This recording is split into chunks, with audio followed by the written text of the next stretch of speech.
días. Bueno, pues hoy vamos a visitar Tabasco, vamos a conmemorar los 500 años de la batalla de Cintla o Centla. Es la primer batalla, el primer enfrentamiento de españoles encabezados por Hernán Cortés y los pobladores originarios mayas chontales de esa región. Vamos a hablar de este tema porque en el 2021 tenemos 3 conmemoraciones importantes: los 700 años de la fundación de la Ciudad de México, de Tenochtitlan, los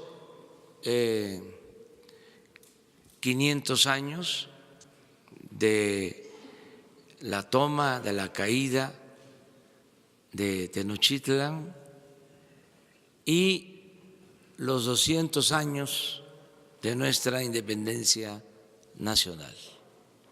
Todo esto en el 2021.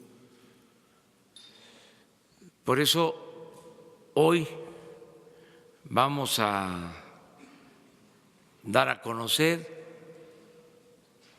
cuál es la ruta que vamos a llevar a cabo en el marco de nuestra memoria histórica, del rescate de nuestra memoria histórica, cuál va a ser la postura del Gobierno de México.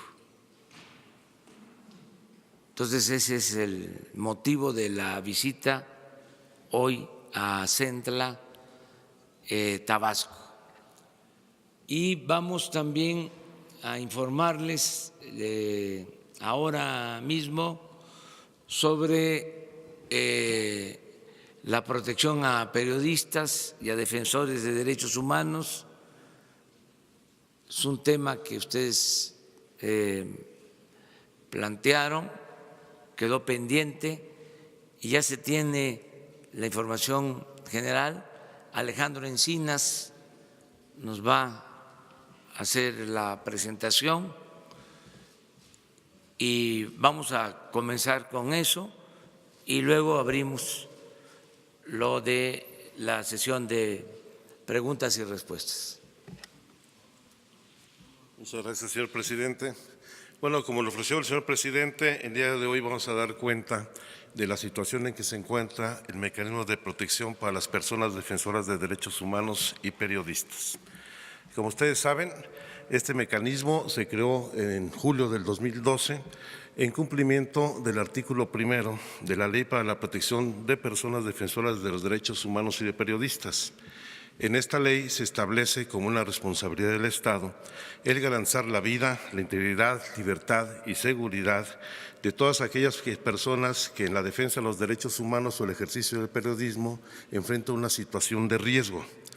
Y las medidas que se adoptan en torno a este mecanismo resurgen de una Junta de Gobierno que está integrada no solamente por representantes del Gobierno federal, sino por órganos autónomos y representantes de los propios periodistas y los defensores de los derechos humanos. Yo creo que esto es muy importante destacarlo, porque la Junta de Gobierno, quien es el órgano colegiado de establecer todas las medidas dentro del mecanismo de protección, así como identificar la situación de riesgo en que se encuentran tanto los defensores de derechos humanos como los periodistas, son quienes toman esta decisión. ¿Quién integra esta Junta de Gobierno? son fundamentalmente 9 representantes. 3 del Gobierno federal, la Secretaría de Gobernación, la Secretaría de Seguridad y Protección Ciudadana y la Secretaría de Relaciones Exteriores. 2 órganos con autonomía constitucional, que son la Fiscalía General de la República y la Comisión Nacional de Derechos Humanos, y 4 representantes del Consejo Consultivo, que por lo general son 2 representantes de periodistas, 2 representantes de los defensores de derechos humanos. Más aún, el Consejo Consultivo Ciudadano se integra por un presidente, 4 defensores de derechos humanos y 4 periodistas. Al mismo tiempo, esta Junta de Gobierno tiene como invitados permanentes con derecho a voz a la Oficina en México del Alta Comisionada de las Naciones Unidas para los Derechos Humanos, a la Conferencia Nacional de Gobernadores, al Poder Judicial de la Federación, al presidente de la Comisión de Derechos Humanos del Senado de la República o al presidente o presidenta de la Comisión de Derechos Humanos de la Cámara de Diputados. ¿Cuáles son las medidas que adopta del mecanismo de protección? Son de 3 tipos. El primero son las medidas urgentes, que tiene que ver con situaciones de alto riesgo, que implica la evacuación de la persona que se encuentra en situación de riesgo, su reubicación temporal, el que se le asignen escoltas de cuerpos especializados, que se protejan los inmuebles en los que se encuentran y todas aquellas medidas que se requieran para salvaguardar su vida, integridad y libertad de las y los beneficiarios. El segundo tipo de medidas de protección son las vinculadas a cuestiones tecnológicas y físicas, que va desde la entrega de botones de asistencia con aplicación de localización, equipo celular, radio o telefonía satelital, la instalación de cámaras, cerraduras, luces, otras medidas de seguridad en las instalaciones donde laboren o donde estén viviendo, que se les otorguen chalecos antibalas, detector de metales, automóviles y todas aquellas que se requieran para salvaguardar su integridad. Y un tercer tipo de medidas son las medidas de carácter preventivo, que tiene que ver con tareas de difusión y capacitación sobre la importancia del trabajo de las personas defensoras de derechos humanos y periodistas, la publicación de instructivos, manuales, cursos de autoprotección, la creación de conciencia pública sobre la importancia de los derechos humanos y del ejercicio de la actividad periodística, el ejercicio del derecho a la libertad de expresión y todas las que se requieran. ¿Cuál es la situación en estos momentos? Desde que llegamos al gobierno, tenemos al llegar al gobierno 790 personas bajo el mecanismo de protección, 498 defensores de derechos humanos que representan el 63% y 292 periodistas que representan el 37% de las personas sujetas al mecanismo de protección, concentrándose particularmente en 10 entidades, donde está el 62% de los beneficiarios, destacando la Ciudad de México con cerca del 17%, Veracruz con el 9.6% y Guerrero con cerca del 9%. ¿Qué situación estamos enfrentando dentro de la operación e implementación del mecanismo? Hay que asumir que lamentablemente, y esto lo hemos discutido al seno de la Junta de Gobierno y con los beneficiarios, más aún la semana pasada tuvimos una reunión para analizar en particular esta situación en el estado de Chihuahua para ver todos los planes para atender situaciones de contingencia. Se detecta que el mecanismo tiene medidas fundamentalmente reactivas. No se atiende la parte preventiva, no solo de quienes están sujetos al mecanismo de protección, sino de los periodistas o los defensores en general. En estos momentos estamos analizando distintos instrumentos que nos permitan, a partir del análisis de redes abiertas, de fuentes abiertas de información, identificar cuando se vaya a generar una situación de riesgo a cualquier periodista o defensor de derechos humanos sin necesidad de que forme parte del mecanismo de protección. También hay que evitar las medidas de carácter burocrático y fortalecer en la medida de lo posible las medidas de prevención cuando no se atiende en la situación de riesgo. Otro problema de los que hemos detectado es que existe una empresa privada que es la encargada de toda la aplicación de los mecanismos que se designan a cada uno de las personas que están sujetas a la protección y que reporta deficiencias en la operación, particularmente en sus equipos tecnológicos y en su personal.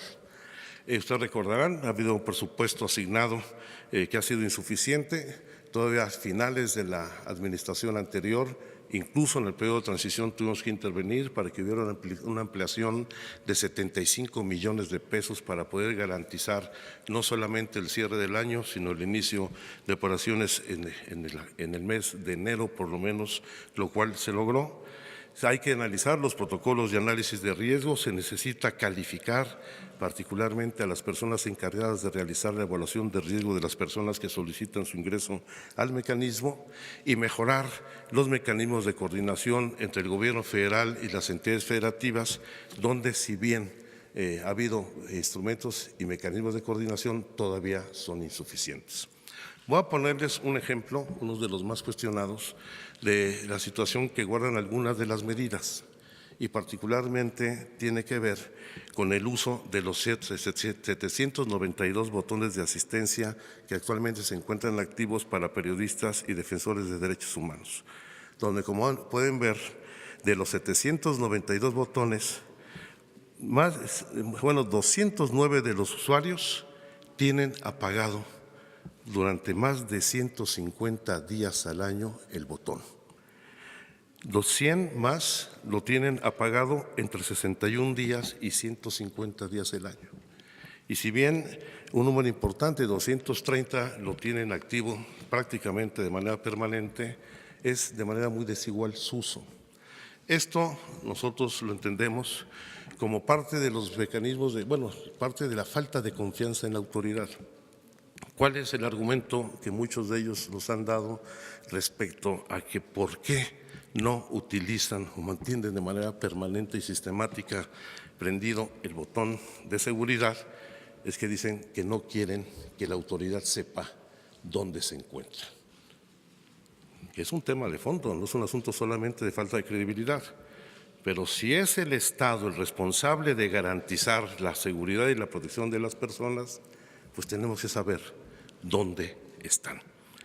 Y son de los temas que tendremos que analizar, porque las personas sujetas a los mecanismos de protección, ya sea individual o colectivos, también deben de cumplir normas de autoprotección que nos permitan garantizar la protección del Estado, pero que ellos mismos coadyuven en su propia protección.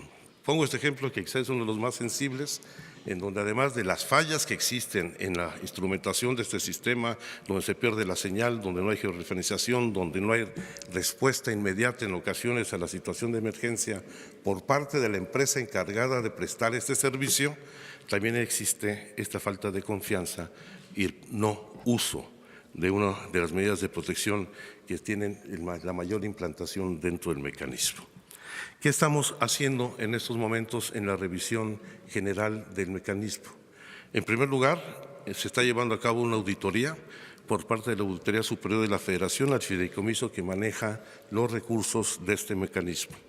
Se está realizando una evaluación externa por parte de las oficinas en México de la Alta Comisionada de las Naciones Unidas sobre Derechos Humanos y se está realizando la conducción de la Junta de Gobierno para que se pueda hacer una evaluación conjunta con todos los beneficiarios y este primer documento estará concluido en el mes de abril, la evaluación de la Junta de Gobierno junto con los usuarios. Está en proceso también el reemplazo de las escoltas privadas de los beneficiarios por escoltas capacitadas por la Policía Federal Preventiva, aunque hace unos momentos en la reunión que acabamos de terminar del Gabinete de Seguridad, el presidente de la República ha instruido para que también el área de protección a funcionarios de la Secretaría de Defensa Nacional coadyuve para resolver esa situación de la mejor manera. Al mismo tiempo, por lo delicado que importante de estos servicios de protección a la vida e integridad de los usuarios, los beneficiarios del mecanismo, vamos a mantener, en tanto no esté resuelto todos los mecanismos de protección, no vamos a poner en riesgo absolutamente a nadie.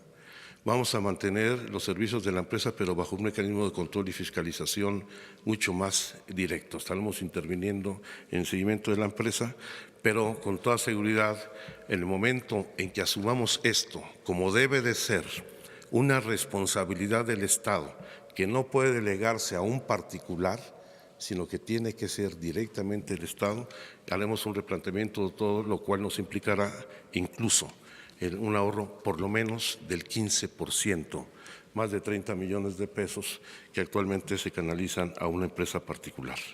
De la misma manera, se están reforzando los mecanismos de cooperación entre los órganos locales y el federal. Vamos a dar un paso importante. Hoy estuvo la jefa de gobierno en la reunión de gabinete, particularmente con el mecanismo de protección en la Ciudad de México y el mecanismo federal, más aún cuando aquí se concentra el mayor número de periodistas y defensores de derechos humanos que están sujetos dentro del mecanismo.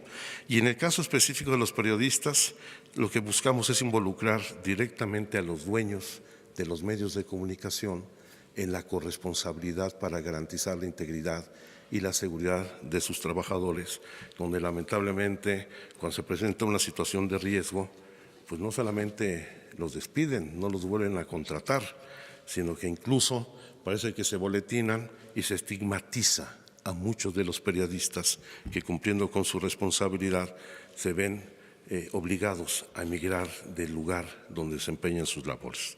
Y finalmente, por supuesto, vamos a promover una mayor cooperación internacional para favorecer la operación del mecanismo. En eso estamos trabajando con la Agencia de los Estados Unidos para el Desarrollo Internacional, lo que es USAID. Estamos trabajando con la Unión Europea, con la Embajada Británica, con las distintas agencias de la Organización de Naciones Unidas y en particular con los mecanismos de protección a defensores de derechos humanos en Colombia, Honduras y Guatemala. Y con toda seguridad, en la medida que se ha venido incrementando a cerca de 20% más el número de solicitudes para incorporar este mecanismo tanto a defensores de derechos humanos como a periodistas, se va a requerir de un incremento presupuestal que pretendemos cubrir de manera muy importante con la eliminación del contrato, que es oneroso y que con ello tendremos recursos suficientes para la protección. Lamentablemente, desde el 1 de diciembre al día de hoy, hemos tenido pues, la pérdida de vidas de periodistas y defensores de derechos humanos. En el caso específico de los periodistas, tenemos registrados 6 homicidios a partir del 1 de diciembre, de los cuales solamente una de las personas, el caso de Rafael Murúa Manríquez en Baja California Sur, estaba bajo la protección del mecanismo. Los otros 5 no estaban dentro de la protección del mecanismo y de estos 6 casos, 4 ya fueron identificados y detenidos los presuntos responsables del homicidio.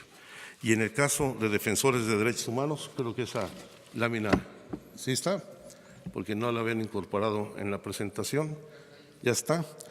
Tenemos 9, lamentablemente 9 decesos, de los cuales solamente se han esclarecido 2. En particular, el caso de Sinar Corzo en Arriaga, Chiapas. Incluso el Congreso local ya promovió el desafuero del presidente municipal de Arriaga. En el caso de Samir Flores en Amicingo, se tienen identificados a 3 agresores, pero falta ir a concretar la identificación de los autores intelectuales, y de los otros 7 está en proceso la investigación sin que hasta ahora se hayan detenido a todos los responsables materiales e intelectuales. También se hace el seguimiento de periodistas que han sufrido algún tipo de agresión. Los más recientes, el de Jesús Hilal Moreno, director del portal de noticias Evidencias en Juchitán, Oaxaca, y el caso de Miguel Vadillo, director de Contralínea, que fue allanado su domicilio el pasado 23 de marzo. Yo creo que el mecanismo debe entrar en una nueva etapa de desarrollo con una participación más activa por parte del gremio periodístico y por parte de los defensores de derechos humanos, y necesitamos fortalecer, sin lugar a dudas, los mecanismos de cooperación entre la Federación y los estados, pero también los instrumentos de corresponsabilidad con los propios beneficiarios del mecanismo de protección. Es cuanto, señor presidente. Bueno, pues si les parece, abrimos la sesión y vemos primero el tema, o sea, que se ha expuesto, y luego lo general.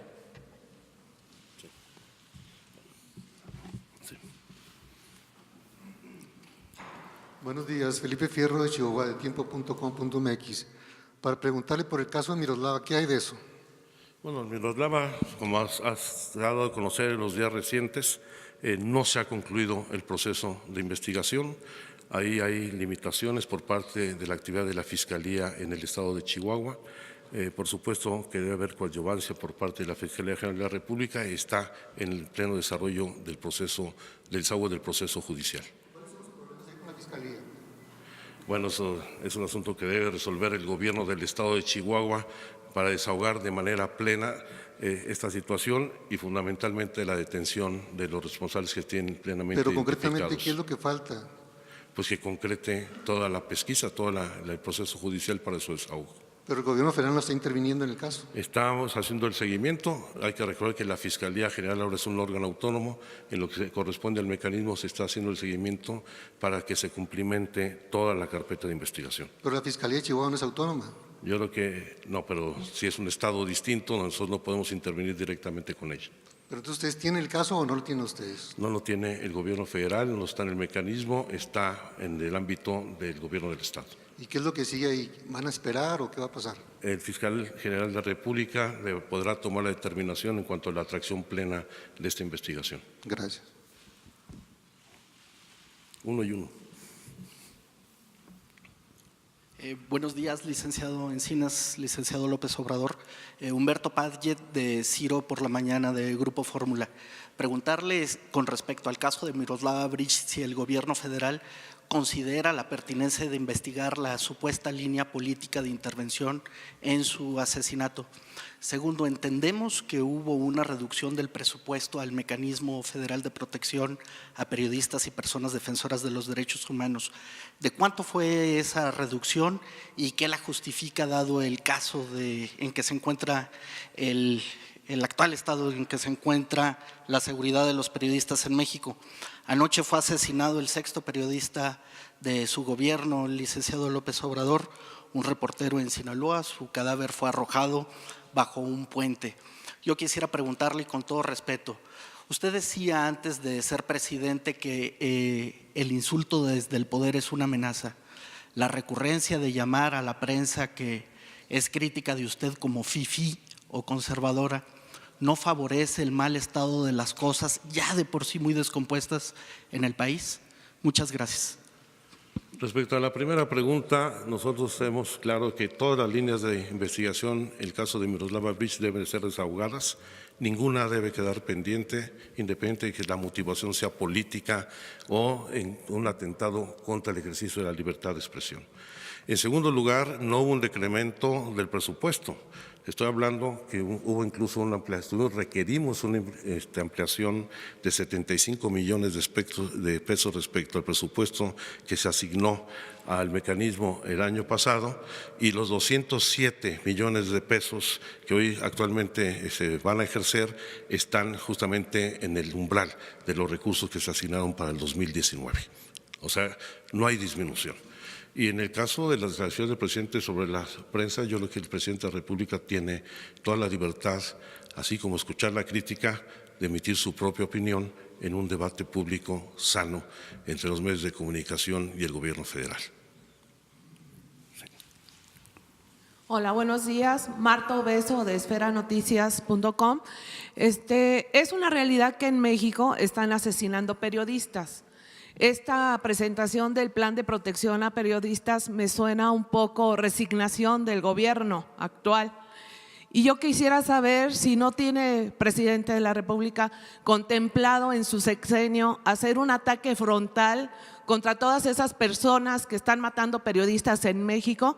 Y licenciado Encinas, yo quisiera saber si tienen ustedes ubicados quiénes son los que están matando a los periodistas, el narcotráfico, los narcopolíticos, y si usted pudiera decirnos a los periodistas de quiénes nos tenemos que proteger. Gracias. Bien. Aquí no hay resignación alguna, por el contrario, hay un compromiso puntual de enfrentar y encarar este problema y garantizar el libre ejercicio de la profesión periodística y el derecho a la libertad de expresión. Y vamos a asumir plenamente nuestra responsabilidad. ¿Quiénes son los responsables? Lamentablemente, como usted mismo señala, hay desde gente vinculada a los grupos delictivos e incluso autoridades de distintos órdenes de gobierno. Y el primer paso para acabar con esa situación es acabar con la impunidad. Por eso es tan importante el esclarecimiento que se han hecho ya de algunos de los homicidios contra periodistas y proceder justamente a su castigo. No solamente se trata de acabar con la impunidad, sino, como lo señalé en mi primera intervención, fortalecer las tareas de carácter preventivo.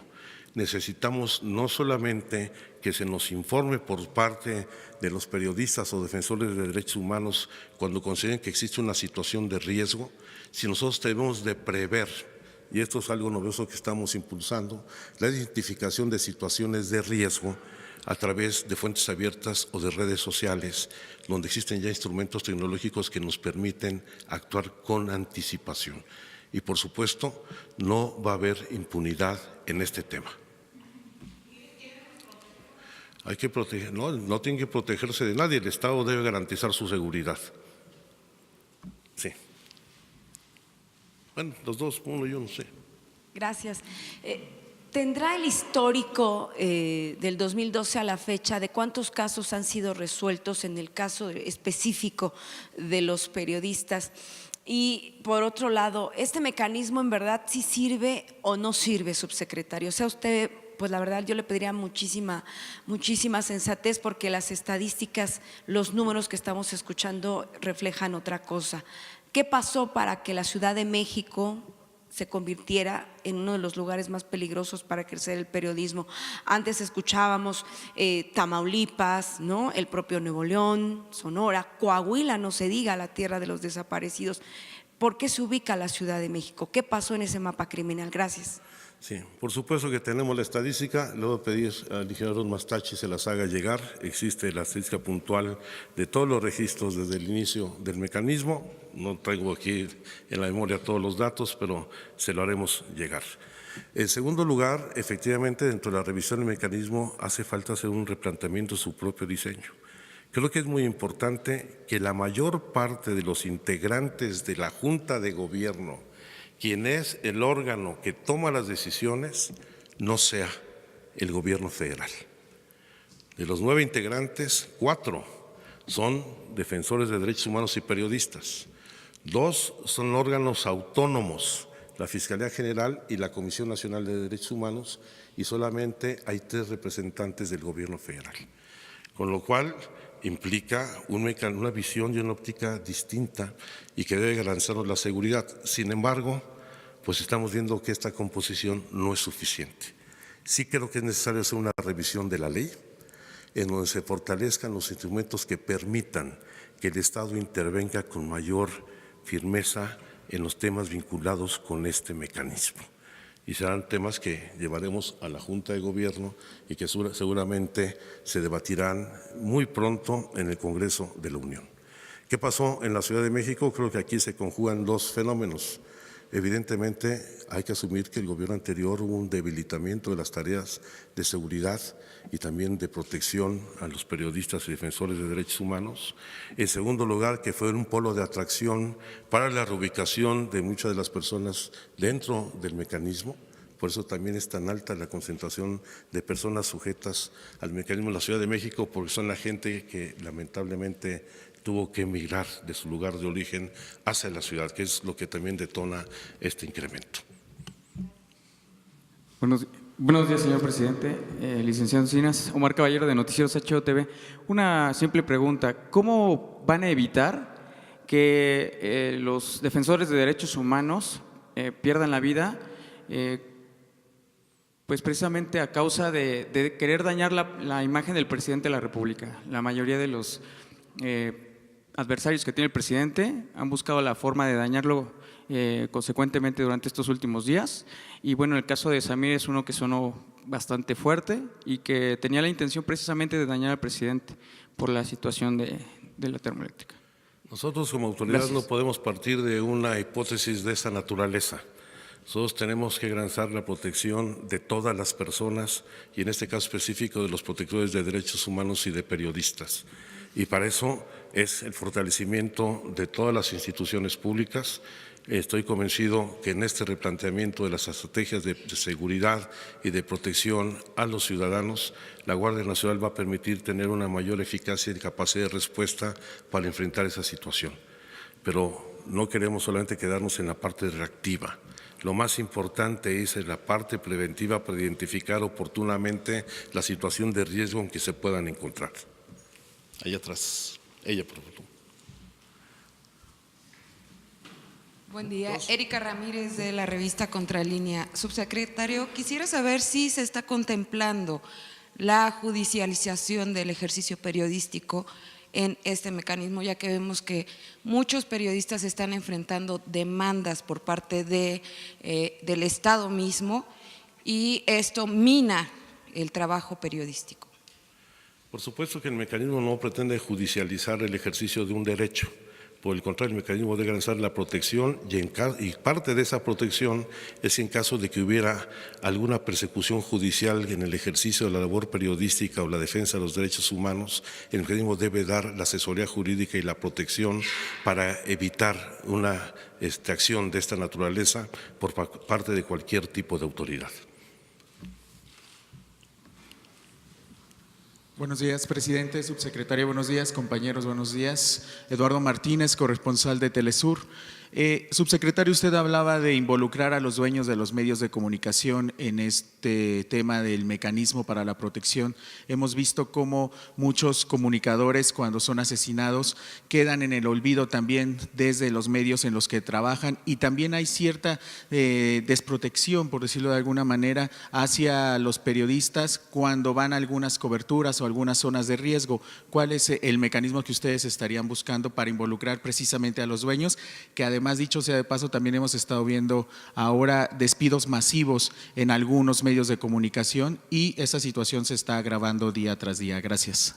En realidad no debería haber ninguna disposición específica para que los propietarios o concesionarios de los medios de comunicación garantizaran los derechos laborales de sus trabajadores.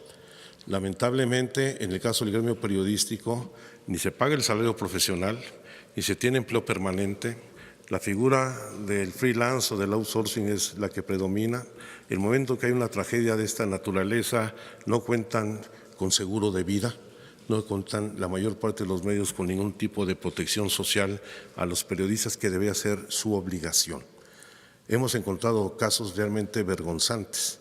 El caso de un periodista asesinado en Veracruz, a quien le pagaban sus notas, entregándole 50 ejemplares diarios del periódico para que él los vendiera.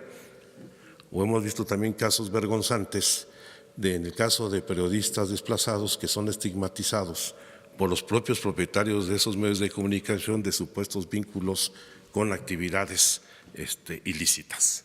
Yo creo que dentro de la revisión de la legislación en materia de protección a periodistas y defensores de derechos humanos hay que evaluar la responsabilidad de los dueños de los medios y particularmente de quienes gozan de concesiones públicas, porque la radio y la televisión son concesiones públicas y en ese sentido el Estado sí puede tomar medidas para regular la responsabilidad de los beneficiarios, de los concesionarios en la atención a los derechos de sus trabajadores.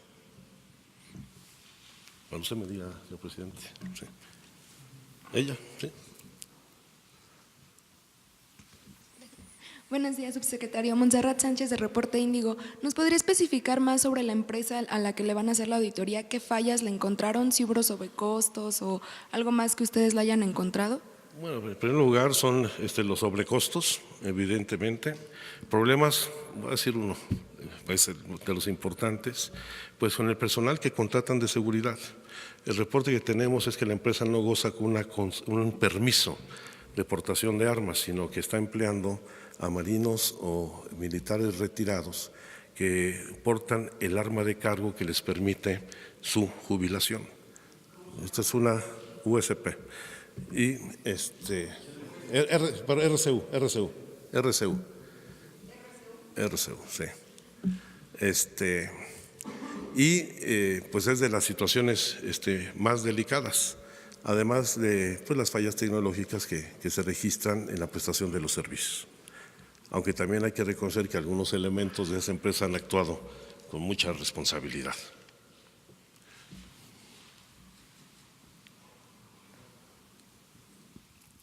Gracias, buenos días.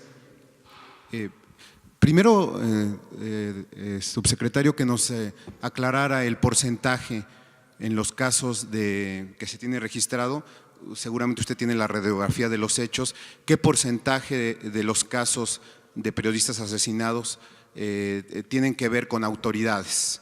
¿Qué porcentaje tiene que ver con cuestiones personales y con grupos criminales, si lo tiene? No lo tengo aquí a la mano, se los vamos a hacer llegar y por supuesto teniendo mucho cuidado en la identificación del móvil del homicidio, porque ahí hay uno de los problemas en el seguimiento de este tipo de homicidios, donde en ocasiones se quiere estigmatizar a la víctima, ya sea criminalizándolo por tener algún vínculo con algún grupo delictivo o derivando esta situación a una causa personal. Y yo creo que eso hay que analizarlo con mucho detenimiento y nosotros no vamos a ser parte de ese proceso de estigmatización de las víctimas. Quienes nos hemos enfrentado desafortunadamente en los últimos meses a estas situaciones de riesgo, hemos detectado que el mecanismo no sirve. En el mecanismo no hay comunicación, no hay seguimiento, no hay acompañamiento, no hay defensoría. El gobierno federal contempla desaparecer este mecanismo y quizás crear otra figura, otra herramienta que sí sea responsabilidad del actual gobierno para que no se achaque lo que pasa a un mecanismo que no sirve y que sea el propio gobierno actual el que se responsabilice de los casos? Ya lo dije con toda claridad. Por supuesto que no vamos a desaparecer un mecanismo de esta naturaleza en tanto exista una situación de riesgo en el ejercicio de estas actividades, pero sí requiere un rediseño e incluso, lo dije, una reforma a la ley para fortalecer las facultades, atribuciones y mecanismos de intervención del Estado mexicano. Usted me dice, señor presidente. Pues una más. Muchas gracias. Esteban Durán, de Vanguardia, Veracruz. Independientemente de esta protección que pueda ofrecer el Estado a quienes se dedican a las investigaciones respecto al crimen organizado, yo creo que también es muy importante dar protección a todos quienes laboramos en un medio, porque la mayoría, bueno, no sé si la mayoría de los propietarios abusan de nosotros, abusan de nuestras condiciones y abusan de la necesidad que tenemos nosotros de un trabajo. E inclusive engañan a las autoridades también. ¿Por qué? Porque ellos dicen que pagan sus impuestos, pagan el seguro social, etcétera, cuando es mentira eso, y a nosotros igualmente nos engañan y quedamos completamente desprotegidos con la falta de seguridad social. Aquí sí es muy importante recalcar que esto debe de ser y que debe de ser ya de inmediato, porque muchos de los compañeros que aquí nos encontramos laboramos desde la mañana hasta ya muy noche, cuando los propietarios siempre nos dan una mísera cantidad por ese trabajo. Entonces, sí es muy importante que inmediatamente se empiecen a tomar esas medidas y se investigue a los propietarios de los medios para que estos efectivamente cumplan con su labor, cumplan con su obligación con nosotros los periodistas y además cumplan con ustedes por en materia de impuestos. Gracias. Estoy de acuerdo.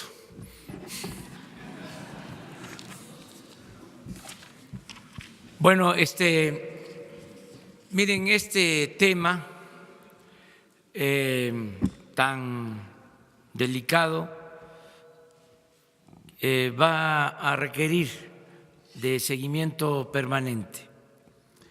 Una de las características de los distintivos del nuevo gobierno es la transparencia, el que podamos todos los días hablar de estos temas que antes se ocultaban.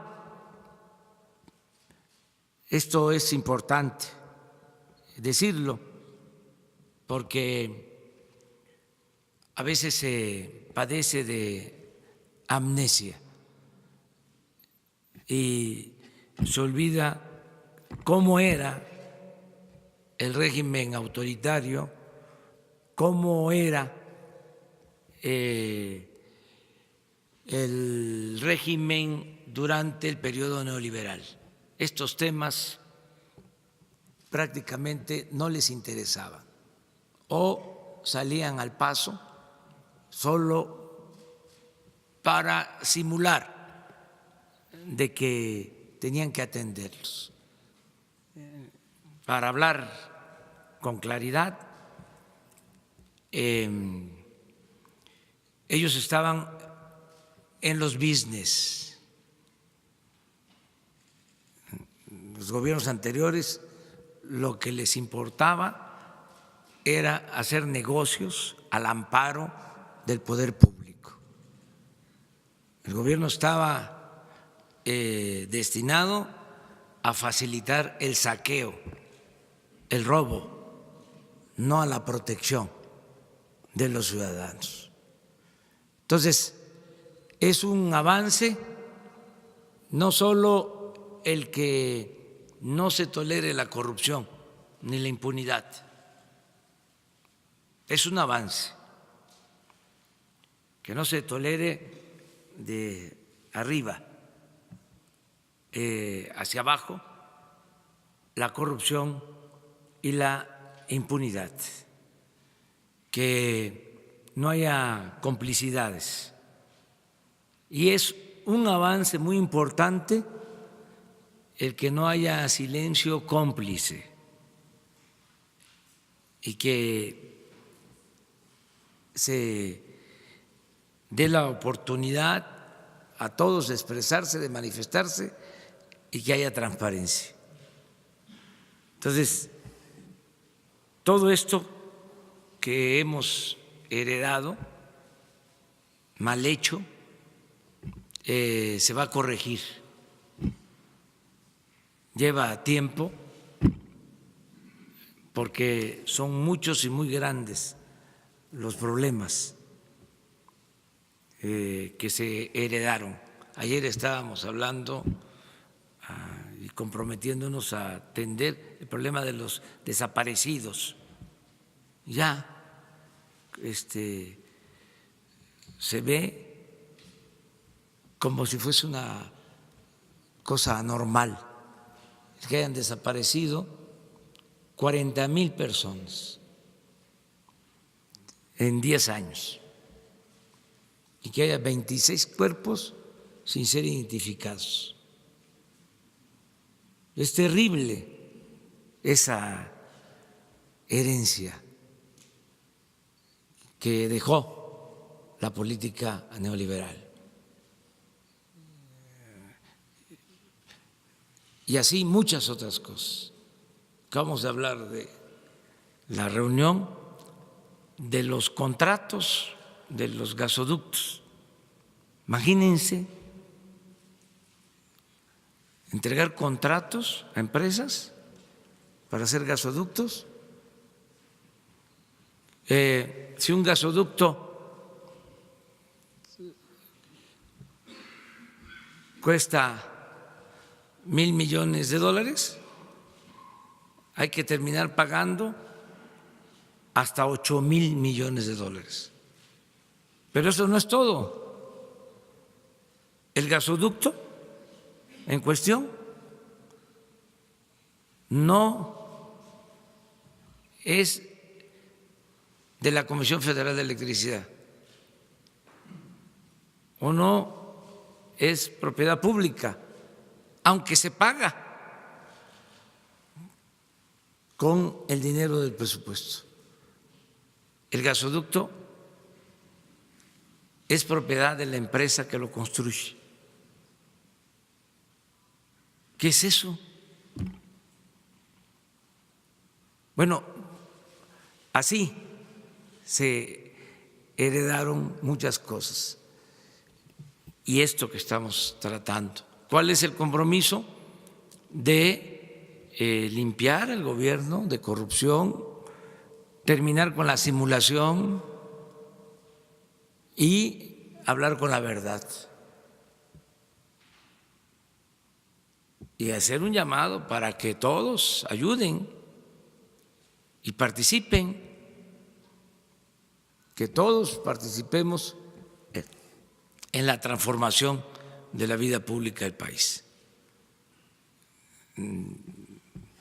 Es nuestra responsabilidad, pero también necesitamos del apoyo de todos los ciudadanos. Afortunadamente, mucha gente están contribuyendo, están ayudando, se están sintiendo parte de esta transformación, protagonistas principales de este cambio verdadero.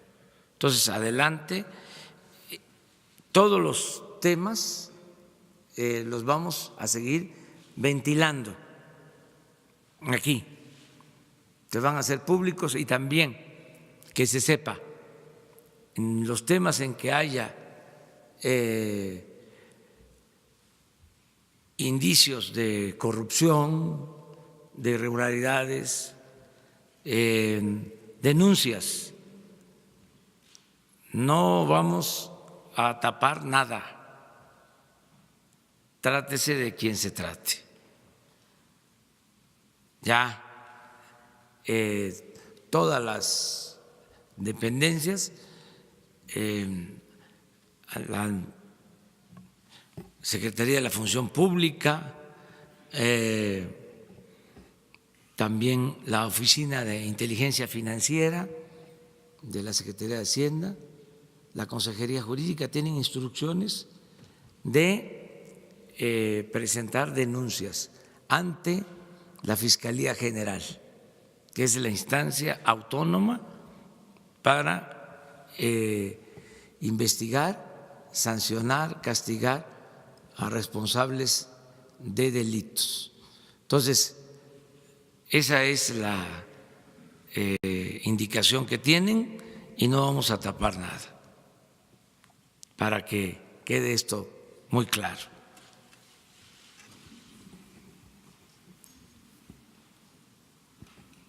Licenciado López Obrador, con todo respeto, reponer la pregunta. Dado el clima de inseguridad en que nos encontramos los periodistas mexicanos, ¿es sensato enderezar estos adjetivos como fifí, como conservadores, en una forma que quizá generalice que en la falta de puntualidad haya una situación de escarnio innecesario? Con todo respeto, licenciado. Con todo respeto te contesto. Existe una prensa fifí, no es una invención. Existe el partido de los fifí, existe el conservadurismo en México y creo que nunca ha desaparecido. Entonces, no están de acuerdo con nosotros, son nuestros adversarios. Entonces, el señalar de que existe un partido conservador y que existe una prensa fifí, pues es decir lo que considero real, no es una invención y es parte de la democracia el que podamos ejercer todos nuestros derechos a manifestarnos con libertad y con respeto. Eso es lo que te puedo contestar. O sea, no me voy a quedar callado ante la hipocresía del conservadurismo, porque los conservadores, los fifí, tienen como doctrina, y podría decir su única doctrina, es la hipocresía. Entonces, ya basta de simulación, fuera máscaras. O sea, existe un partido conservador, están molestos con nosotros, querían seguir manteniendo este régimen de injusticias, de corrupción, de privilegios, querían que continuara el saqueo en el país y la gente dijo basta, aprobó que se lleven a cabo los cambios, las transformaciones y ellos no se resignan, porque además como conservadores son partidarios de mantener el statu quo y tienen además el derecho y la libertad de defender su postura, de actuar como conservadores. Entonces yo no les niego ningún derecho, no les estamos limitando ninguna libertad, solo pues decirlo. Si la prensa fifí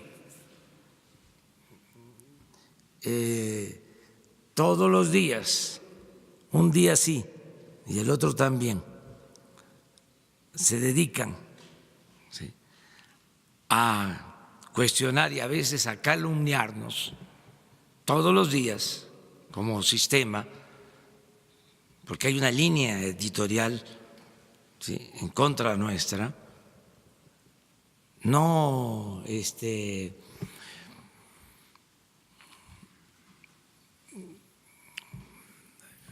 desarrollada a partir de el pensamiento de cada periodista, de cada escritor, sino una consigna de parte de los dueños de los medios, del director de un dueño, de un periódico, una consigna a todos. Pues entonces tenemos el derecho de decir, existe esta prensa conservadora, fifí, y es lo único que hacemos, señalarlo. Ayer falleció, yo les contaba aquí,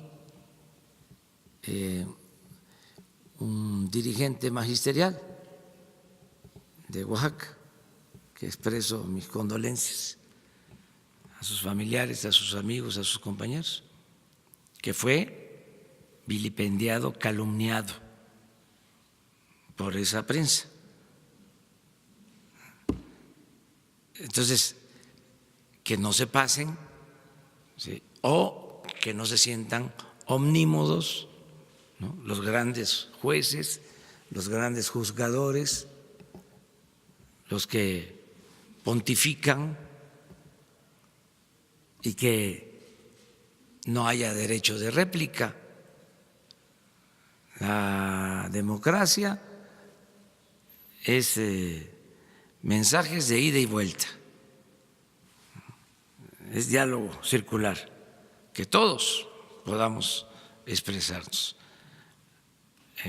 Aquí también aprovecho para enviar un abrazo a amigos, a familiares de Virgilio Caballero, que también falleció en la madrugada de hoy. Y siempre vamos a ser respetuosos de los medios de información y siempre vamos a respetar a la prensa fifí, es decir, que se exprese libremente, nada más que nos den la posibilidad de la réplica, pero nunca vamos a actuar como los gobiernos que ellos defendieron, porque ellos defendieron gobiernos que persiguieron a periodistas, ellos defendieron gobiernos que por consigna les quitaban sus programas, los desterraron incluso. El caso de Gutiérrez Vivó, y esa prensa fifí se quedó callada, actuó con un silencio cómplice. Lo de Carmen Aristegui, lo mismo. Nosotros no vamos a actuar así. A ningún periodista se le va a limitar su derecho a expresarse. Y en este caso, como aquí se ha visto, vamos a hacer todo lo que esté de nuestra parte por protegerlos, por evitar que sean agredidos ¿sí? Es nuestra responsabilidad como representantes del Estado, es nuestra responsabilidad con todos los ciudadanos y es lo que estamos buscando, que no haya impunidad.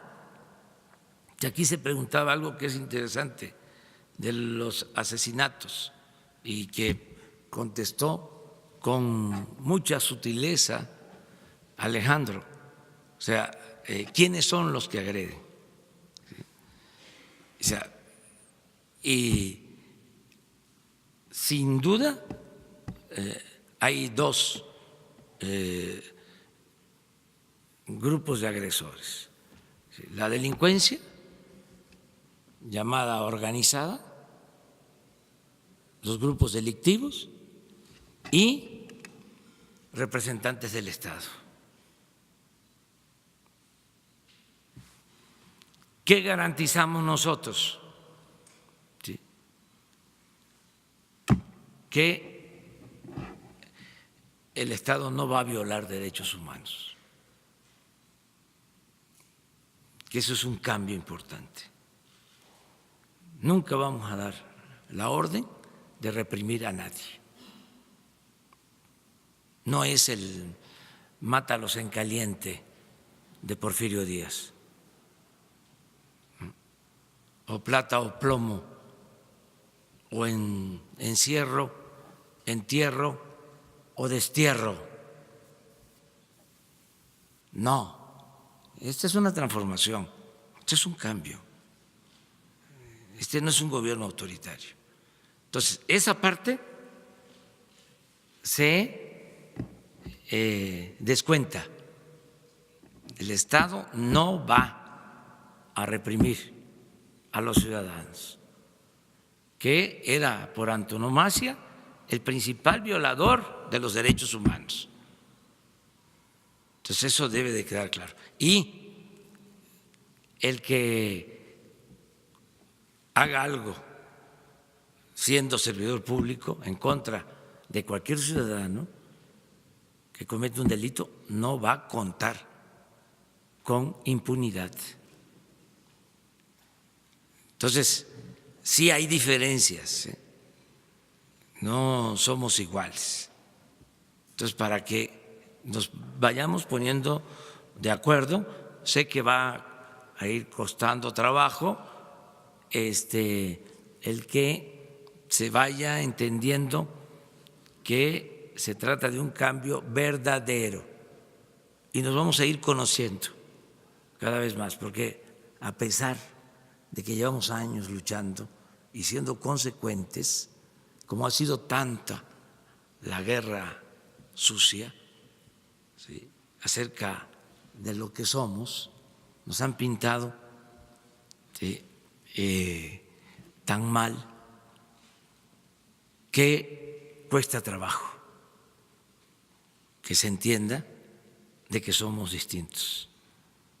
Entonces, pero poco a poco, además son 6 años, si así lo decide el pueblo, y nos vamos a estar viendo todos los días.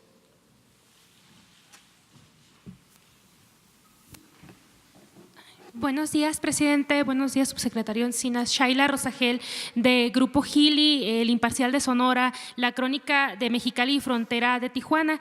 Presidente, el sábado, durante el 25 aniversario de la muerte de Luis Donaldo Colosio, su hijo Luis Donaldo Colosio Riojas nos dijo en entrevista que no espera nada del sistema de justicia mexicano en relación a llegar a la verdad sobre lo que le sucedió a su papá.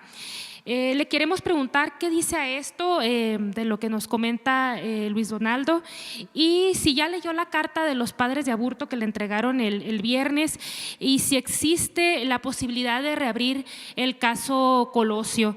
Y otra nada más, el 31 de marzo inician las campañas a gobernador en Baja California y Puebla, y pues nos gustaría saber qué postura va a tomar su gobierno en relación a los comicios locales y las campañas que inician también en abril. Muchas gracias. Bueno, acerca de las campañas, nuestra postura es que no haya injerencia del gobierno. Otro cambio. No ando presumiendo, nada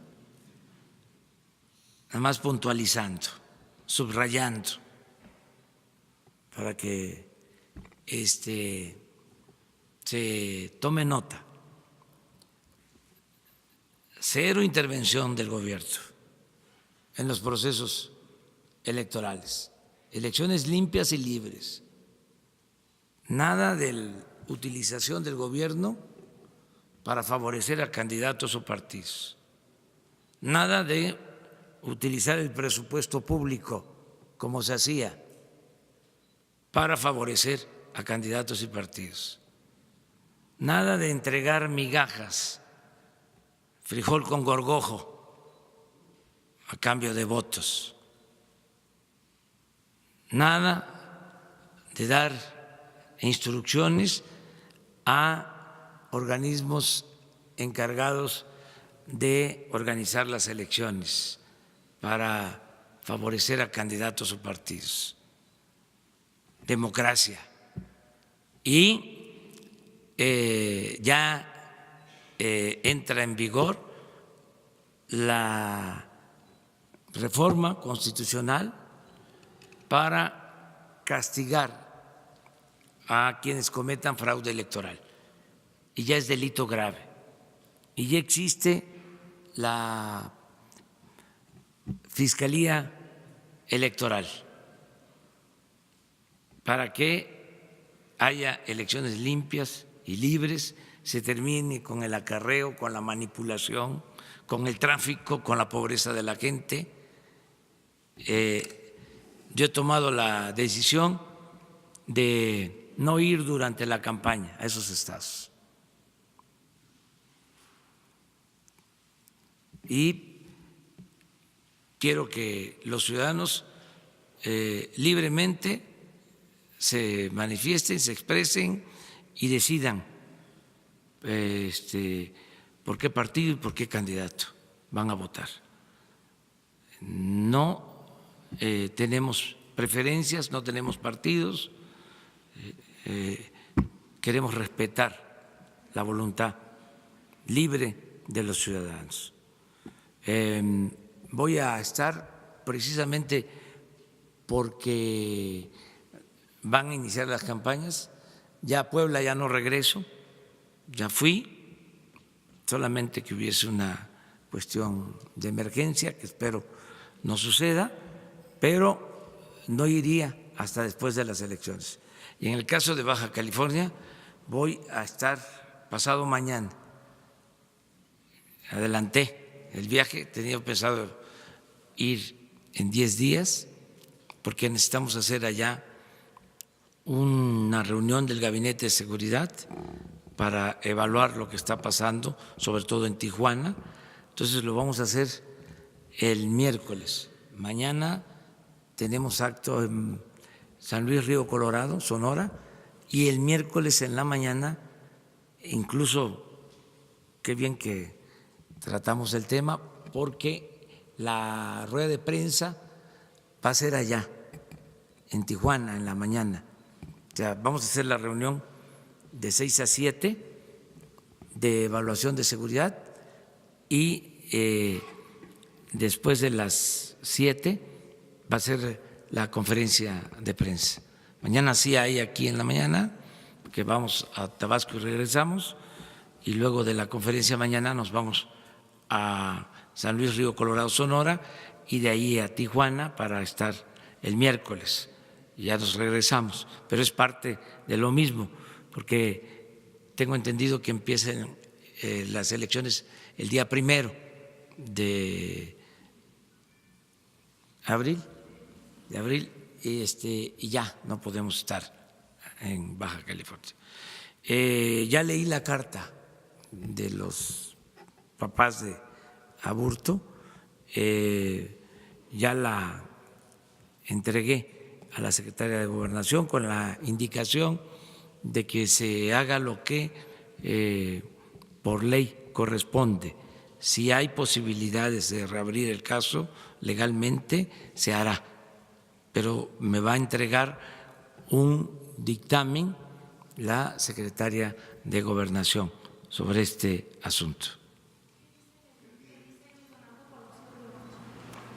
Pues no hay que agotar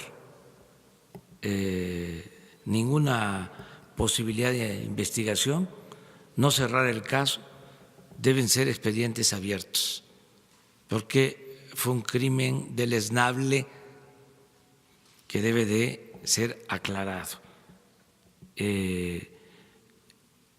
No porque pase el tiempo ya deben de olvidarse estos casos y tener la postura de exigir el esclarecimiento de los hechos. O sea, siempre, no solo los familiares, todos los mexicanos tenemos que pedir que estas cosas se aclaren y en lo que corresponde a nosotros como autoridad, pues ver que procede legalmente, pero no dar carpetazo a ninguno de estos asuntos.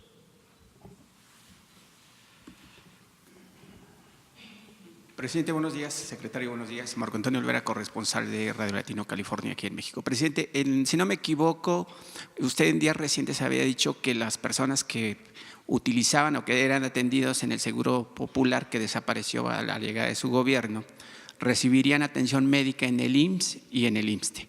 Si no mal recuerdo, el 21 o el 22 de este mes, el director del IMSS, Germán Martínez, publicó en el Diario Oficial de la Federación aumento por la atención de servicios médicos a la gente que llegue a esas clínicas del IMSS.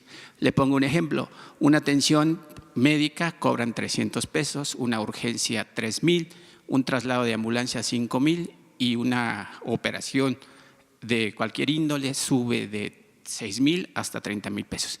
¿Qué referencia nos tiene y cuál es la medida que va a tomar en ese tema?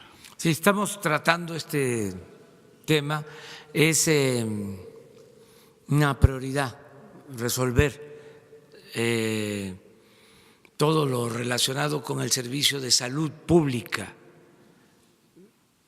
Está mal el servicio a derechohabientes en el ISSSTE, en el seguro, o no es de lo mejor.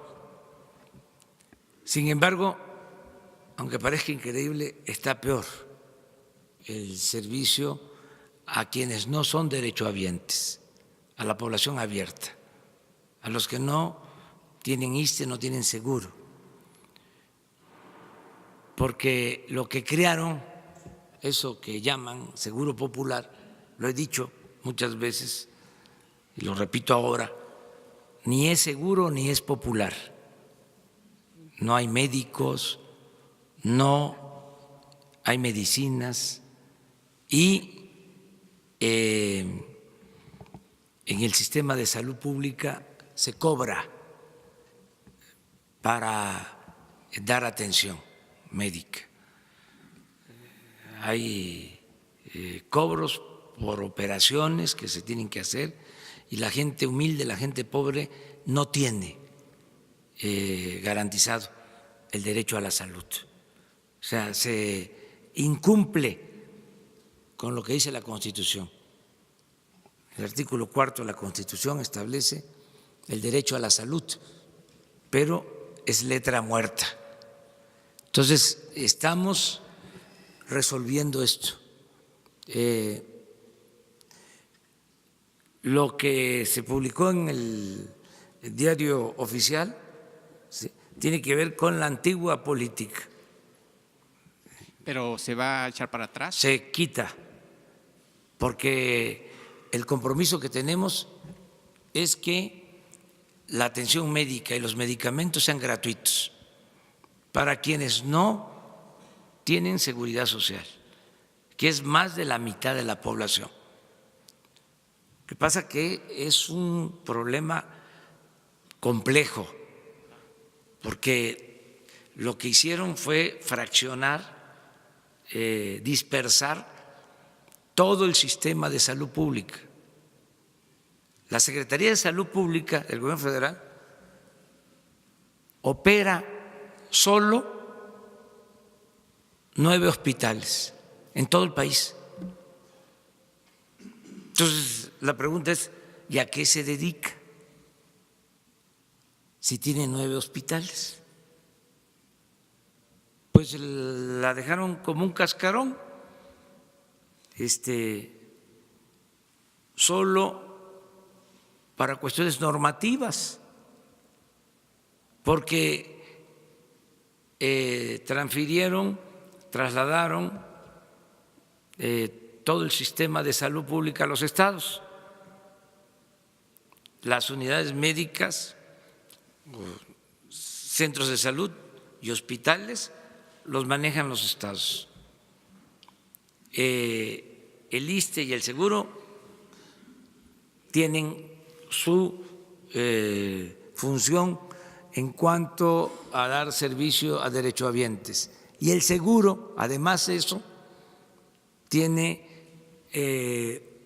unas unidades médicas que se crearon hace 40 años, que fueron del programa IMSS-Coplamar, que han ido cambiando de nombre, ¿sí? IMSS Oportunidades, IMSS Prospera, ¿sí? Entonces, esas unidades médicas, que son 5,000 en el país, no hay en todos lados, pero sí son muchas, de primer nivel de atención. Para tener una idea, en total son 20,000 centros de salud o unidades médicas, lo que es el primer nivel de atención.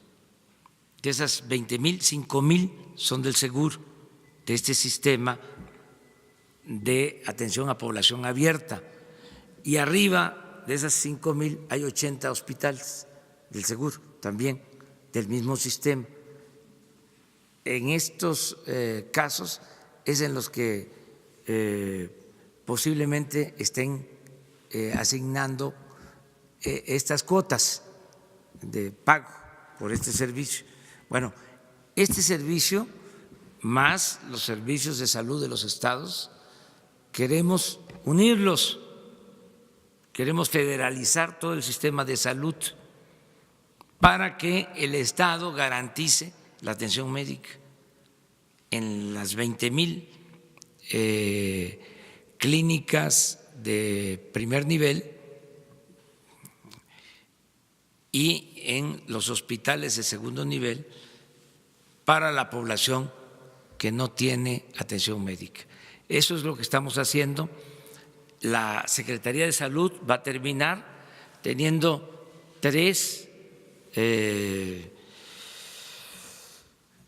áreas. Una, la encargada de la reglamentación de todo lo sanitario, de lo que tiene que ver con las campañas de vacunación, es un área de salud para eso. Otra, la coordinación con los institutos, tanto del ISSSTE, del Seguro, porque la Secretaría de Salud es cabeza de sector y tiene que estar pendiente del funcionamiento del ISSSTE, del Seguro, inclusive de hospitales como el de Pemex o el sistema de salud de Pemex, coordinar también otros sistemas de salud públicos. Entonces, esa es otra área. Y los institutos especializados de la Secretaría de Salud, ¿sí? Nutrición y los institutos. Ese es un área de coordinación. Y la tercera, que considero muy importante, es la que vamos a crear para sustituir, ¿sí?, el llamado Seguro Popular y garantizar atención médica y medicamentos a toda la población que no tiene seguridad social. Esa es la gran reforma, ese es nuestro compromiso. Esto nos está llevando tiempo porque son acuerdos con los gobiernos estatales, con los trabajadores tenemos que basificar a cerca de 80,000 trabajadores que están trabajando por contratos, son honorarios, son eventuales, pero sí tenemos ese compromiso. Entonces, si salió publicado en el diario sobre estas cuotas, es transitorio, porque el compromiso que tenemos es que la salud va a ser gratuita. Sobre otro tema, presidente, ¿cuál es su compromiso de su gobierno con las empresas outsourcing? Como usted sabe y muchos sabemos, que son empresas que contratan o subcontratan a varios empleados de la clase trabajadora mexicana. Hay un ejemplo en el sistema de transporte colectivo Metro que depende del gobierno de la Ciudad de México. Hay una empresa que contrata a personal de 25 a 70 años con un sueldo de 1,500 a la quincena, 3,000 pesos mensuales, que sigue en activo. Y no solamente el gobierno central, con el sistema de transporte colectivo Metro, también está en el gobierno, en la Cámara de Diputados, en la Cámara de Senadores, Secretaría de Relaciones Exteriores y diferentes dependencias. ¿Qué va a hacer su gobierno? ¿Cuál es su compromiso con la clase trabajadora de este país? Porque además pues, el Estado sigue teniendo una deuda con el salario que recibimos o reciben la clase trabajadora de este país. Mi compromiso es que mejoren los salarios en términos reales y que se vaya recuperando todo lo que perdió el salario en el periodo neoliberal. Sí, hubo una pérdida de poder adquisitivo del salario de alrededor del 70%. Nada más que los incrementos salariales y la recuperación de la pérdida del poder adquisitivo del salario se tiene que dar de manera gradual. Tiene que ser un proceso, no se puede lograr de la noche a la mañana, porque entonces afectamos las empresas, las fuentes de trabajo y se afecta la economía, se nos dispara la inflación y nos va mal. Entonces lo estamos haciendo con responsabilidad, pero siempre pensando en mejorar las condiciones laborales de los trabajadores. Ya empezamos, eso también. O sea, a ver, no es para presumir, pero en 36 años nunca había aumentado el salario mínimo como este año. Nunca. A ver, tecnócratas, a ver, prensa fifí, a ver, si mañana sale la gráfica, ¿sí?, de los aumentos del salario en los últimos 36 años. La quiero ver a 8 columnas. Es mucho pedir. Bueno, y en la frontera al doble el aumento del salario. Y en los contratos que están haciendo también hay aumentos al salario. Yo quisiera que fuese más, pero no podemos afectar la economía de las empresas. Tenemos que cuidar también a las empresas. Entonces, ese es un compromiso. Otro compromiso es no permitir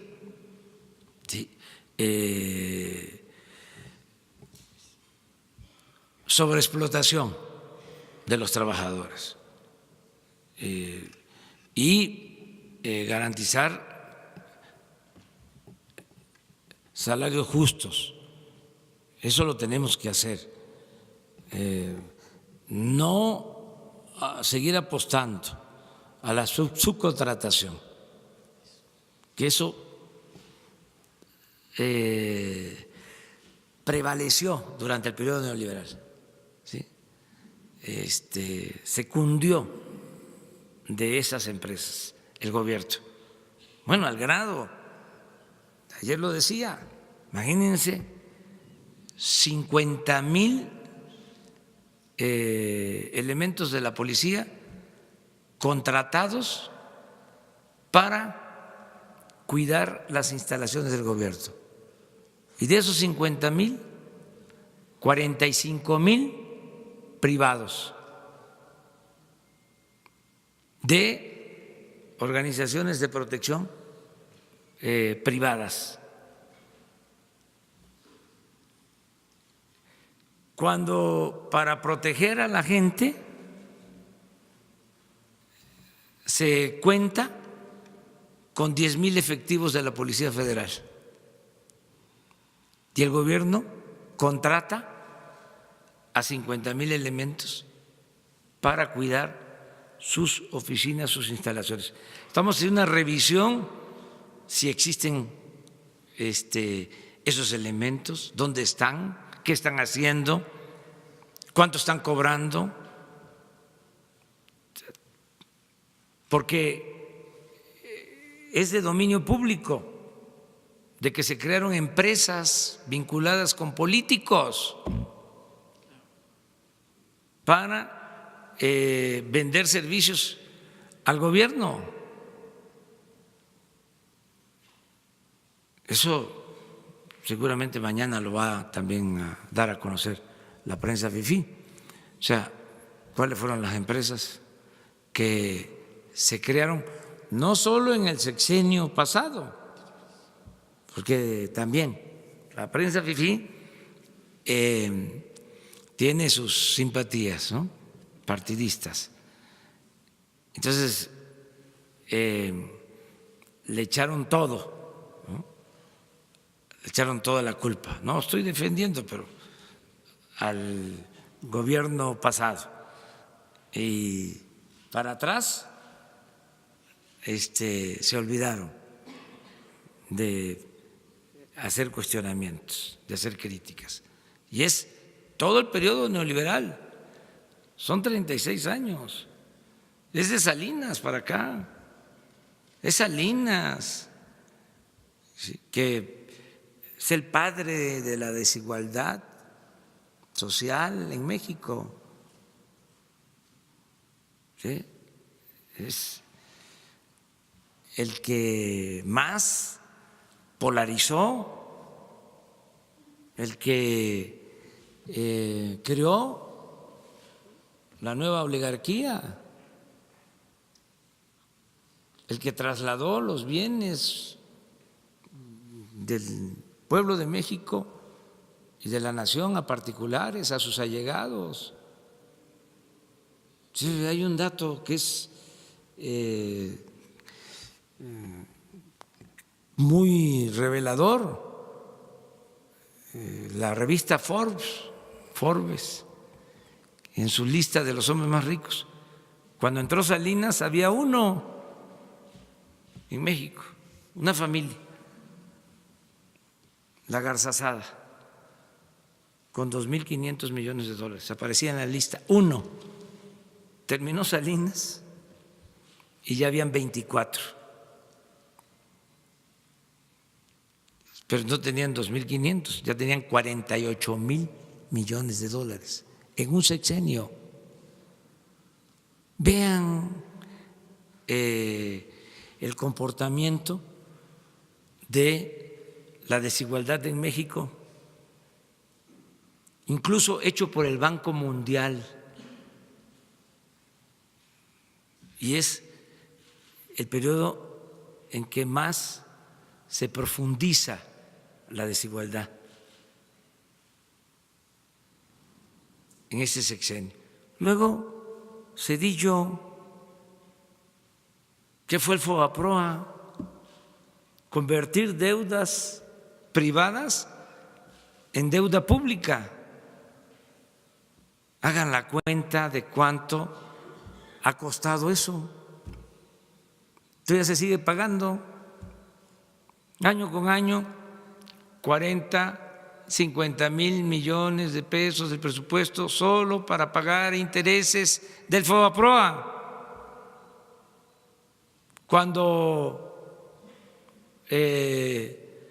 iban a llevar a cabo este rescate. ¿Por qué no se rescató primero, no, al pueblo? ¿Por qué se rescató a los de mero arriba? Bueno, Zedillo informó que iba a costar el rescate 110,000 millones de pesos y ha costado 2 billones. ¿Y saben qué? Para los fifí y para los conservadores fue un buen presidente.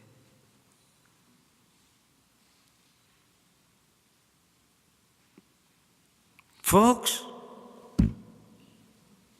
¿qué no era el cambio? Resultó un traidor a la democracia, dicho por él mismo que él se encargó de que no llegáramos nosotros, que él participó para que se robaran la elección en el 2006. Calderón pues convirtió el país en un cementerio. Peña, corrupción. Entonces, eso es lo que enfrentamos. Y, a ver, ¿dónde está la autocrítica de los aplaudidores de estos regímenes? ¿Dónde está? El decir, yo me equivoqué,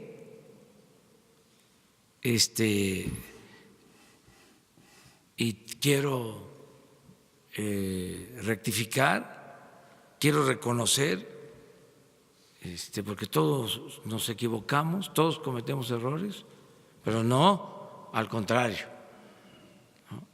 Aferrados a querer mantener lo mismo, y estamos buscando que haya un cambio y se oponen. Afortunadamente, y eso es lo que da tranquilidad, es que la gente ya cambió, ya la gente despertó por completo y ya nadie va a parar esta transformación, este cambio. Y una última pregunta, presidente. Su gobierno, a su llegada, usted anunció el plantío de 200,000 hectáreas de árboles maderables y frutales. También ha dicho que se suspenderá el fracking para la extracción de petróleo porque resulta una medida bastante contaminante para el medio ambiente. ¿Su gobierno estaría abierto a la inversión privada y extranjera para las energías renovables como la solar y la eólica? Sí, está abierto, nada más es proteger el medio ambiente. Son ya este año 500,000 hectáreas de siembra de árboles frutales y maderables y ya son 200,000 empleos para este año, y el año que viene son otras 500,000 hectáreas. Y sí, el fracking no está permitido, ni semillas transgénicas, y no vamos a permitir también la destrucción del territorio por la explotación minera, sobre todo por explotaciones a cielo abierto. Sin embargo, hay muchos campos de posibilidad, de oportunidades para la inversión privada, tanto nacional como extranjera. Hay muchos proyectos. El Tren Maya, el desarrollo del Istmo, en todo lo que tiene que ver con el sector energético, ya están trabajando empresas privadas, sobre todo en exploración, en perforación de pozos. Lo mismo en el caso de la industria eléctrica, se están respetando todos los contratos para que la Comisión Federal siga comprando energía eléctrica a empresas particulares, y hay la posibilidad de otorgar permisos para la generación de energías renovables, limpias, no hay ninguna limitación en ese sentido. Estamos nada más cuidando lo que consideramos no debe de hacerse en contra del medio ambiente y cuidando la naturaleza, porque es la herencia que vamos a dejar a las nuevas generaciones. Me tengo que ir porque si no, ya no llego. Les también subrayo, hoy es el día de las recordaciones. No viajo en avión privado, estoy viajando en aviones de línea, como cualquier ciudadano. Tampoco es algo tan extraordinario. Imagínense cómo viajaban nuestros héroes, a pie, a caballo, en el carruaje, arriesgando todo, ¿sí? Ahora, no sé qué les pasaba a estos. O sea, imagínense subirse a un avión que es así, con este espacio, no tanto, pero sí como unos 25 metros, ¿no?, de ancho por 70 de largo, para 280 pasajeros. Ir ahí, 20, con restaurante, con alcoba. ¿Qué es eso? En un país con tanta pobreza. Sí hay cambios, y van a seguir habiendo otros. Y no pasa nada. La gente se porta muy bien en los aeropuertos. Los trabajadores del aeropuerto no causamos tampoco molestias porque vamos muy puntuales para no afectar los vuelos y hemos resuelto bien todo. Nada más que sí hay que llegar puntual porque no es de que nos espere el avión, ¿no? Nada. Y tengo que llevar mi identificación y me identifico. Esta es la cartera. No. Traigo uno buenísimo, ya se lo mostré la vez pasada. Este es buenísimo, mira.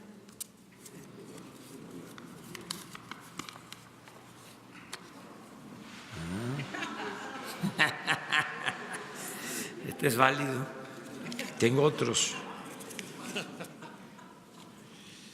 No. Pero lo que quiero mostrarles